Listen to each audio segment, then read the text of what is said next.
When you had that third failure in a row, did you think, I need to pack this in? Never. Why not? I don't ever give up.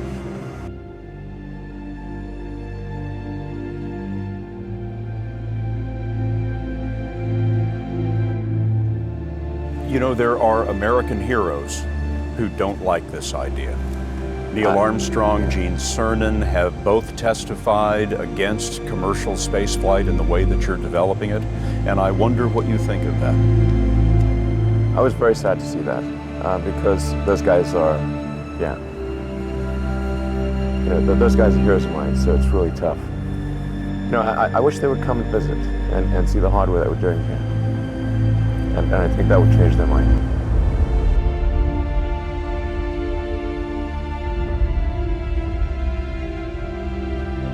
They inspired you to do this, didn't they? Yes.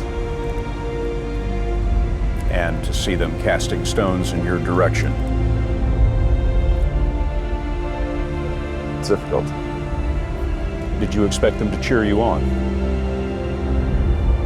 So they're hoping they would. What are you trying to prove to them? What I'm trying to do is to make a significant difference in spaceflight and help make spaceflight accessible to almost anyone. And I would hope for as much support in that direction as we can receive.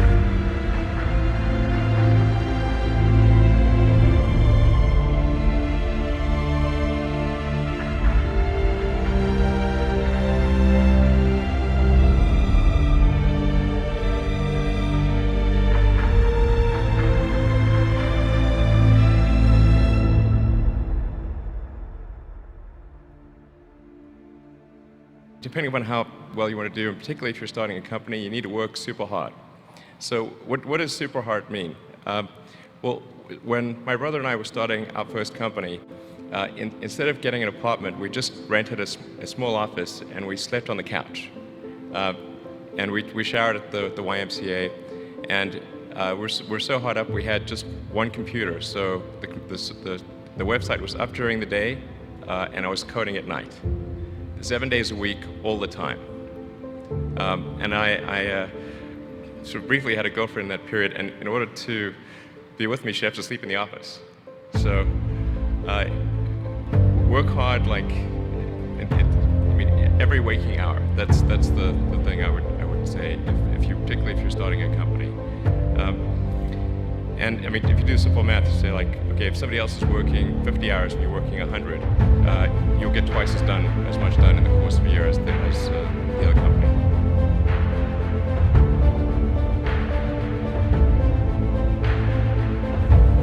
If things had just gone a little bit the other way, both companies would be dead. And I had, like, one of the most difficult choices I ever faced in life was in 2008. I think I had maybe $30 million left, $30 or $40 million left in 2008. I had two choices. I could put it all into one company, and then the other company would definitely die, or split it between the two companies. And if I split it between the two companies, they both might die. And when you put your blood, sweat, and tears into creating something, building something, it's like a child. And so it's like, which one am I going to let one starve to death? I couldn't bring myself to do it, so I split the money between the two. Fortunately, thank goodness, they both came.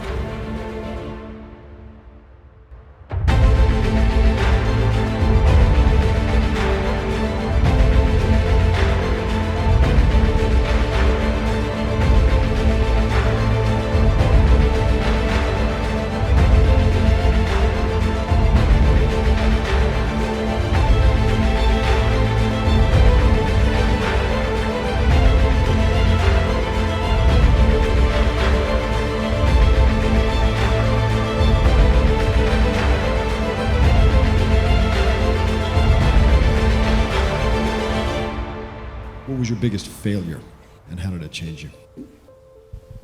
I have to really think hard about that. Failure. Never heard of it. There's your answer. Well, there's a ton of failures along the way, that's for sure.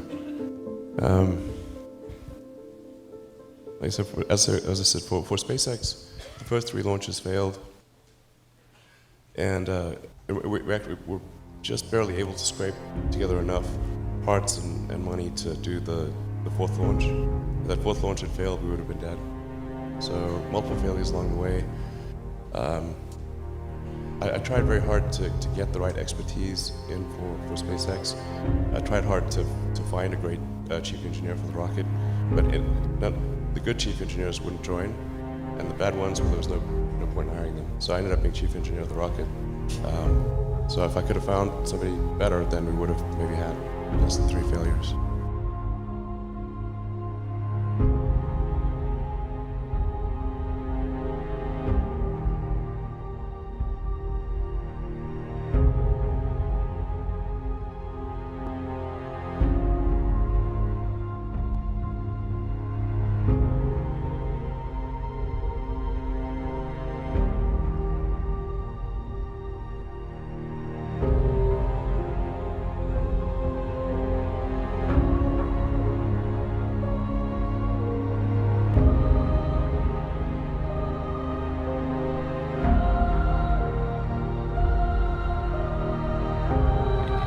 If you're creating a company or if you're joining a company, the most important thing is to attract great people. So either join a group that's amazing, that you really respect, or if you're building a company, you've got to gather great people. I mean, all a company is a group of people that have gathered together to create a product or service. And so depending upon how talented and hardworking that group is, and the degree to which they are focused cohesively in a good direction, that will determine the success of the company. So do everything you can to gather great people if you're creating a company.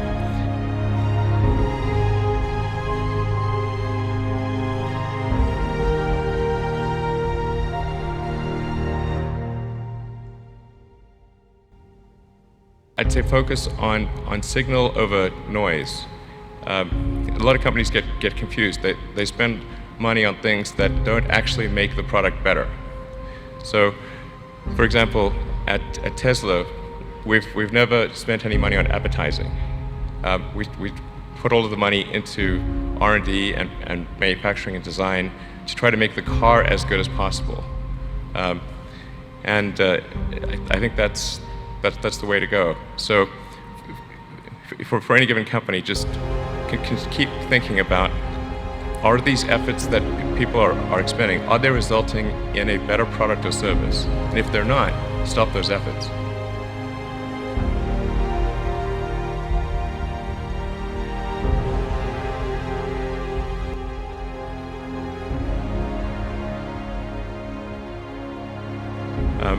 And then the final thing is to sort of don't just follow the trend.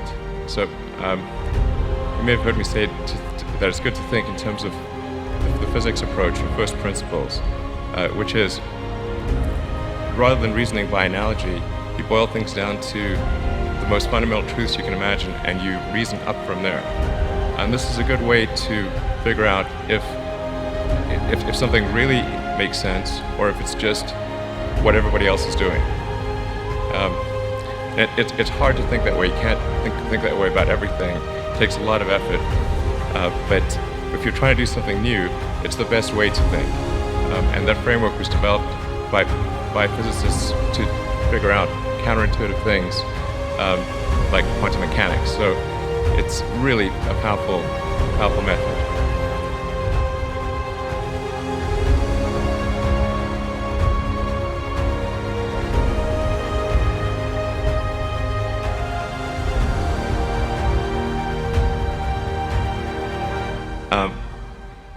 Anyway, so that's, and then I think that the final thing I would encourage you to do is, now is the time to take risk.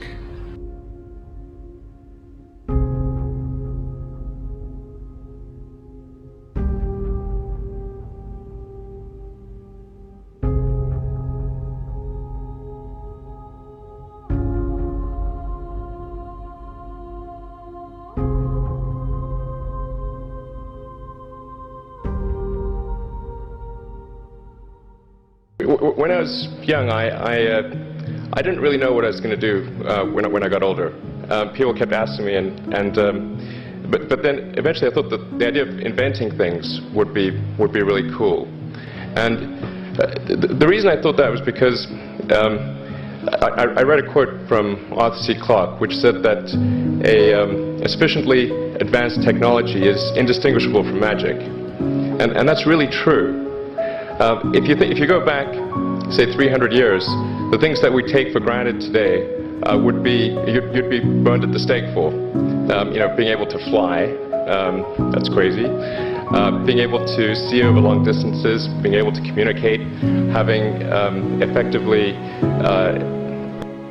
with the internet a group mind of sorts, and having access to all the world's information instantly from almost anywhere on the earth. This is stuff that really would be magic, or would be considered magic in times past. In fact, I think it actually goes beyond that, because there are many things that we take for granted today that weren't even imagined in times past. They weren't even in the realm of magic. So it actually goes beyond that. So I thought, well, if I can do some of those things, basically if I can advance technology, then that's like magic, and that would be really cool. And I was at sort of a slight existential crisis, because I was trying to figure out what does it all mean? Like, what's the purpose of things? And I came to the conclusion that if we can advance the knowledge of the world, if we can do things that expand the scope and scale of consciousness, then we're better able to ask the right questions and become more enlightened, and that's really the only way forward.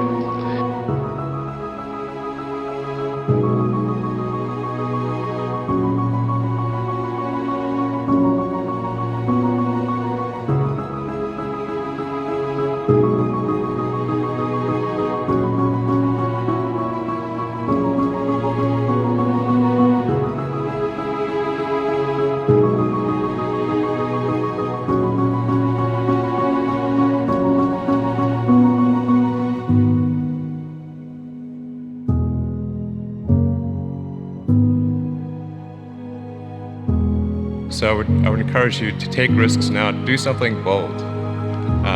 You won't regret it. Thank you.